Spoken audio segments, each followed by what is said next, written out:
তারই অঙ্গ হিসাবে আমাদের পার্টির 8টি জেলা কমিটি তার সম্মেলন, উনি বলেন ঠিক আছে আমি দেখছি, আপনাকে আমি জানাবো। তো এখন অব্দি জানাননি, তো আমরা ধরে নিচ্ছি যে উমাকান্ত ময়দানের সামনেই আমাদের জনসভাটা করা যাবে।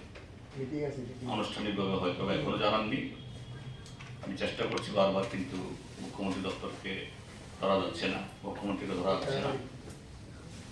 তো নিশ্চয়ই ত্রিপুরা রাজ্যের বর্তমান সরকার সবকা সাথ, সবকা বিকাশ, সবকা বিশ্বাস এবং বৃহত্তম গণতন্ত্রের জয়গান তারা করেন। স্বাভাবিক তাদের এই বক্তব্যের তার যে কি বলে এই যে এই রাজনৈতিক দলকে তার 3 বছরের পর যে সম্মেলন হচ্ছে সেখানে তার সুযোগ করার মধ্য দিয়ে তাদের এই বক্তব্যের সার্বত্যাকে প্রমাণ করার আশা করি আমরা, সেভাবে আমরা এগোচ্ছি। অর্থাৎ 29 তারিখ এই 12:30 থেকে আমাদের জনসভা শুরু হবে এবং এখন অবধি যে উমাকান্ত ময়দানকে সামনে রেখে আমরা এগোচ্ছি। এ হলো ইয়েতে। আর এই সম্মেলনের পর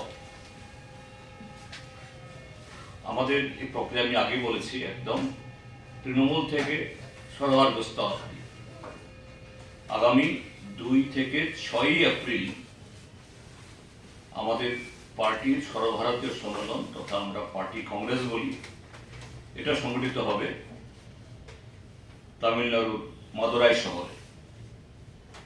আমাদের রাজ্য থেকে 40 জন ডেলিগেট, 2 জন অবজারভার, আর পদাধিকার বলে আমরা 6 জন কেন্দ্র কমিটির সদস্য।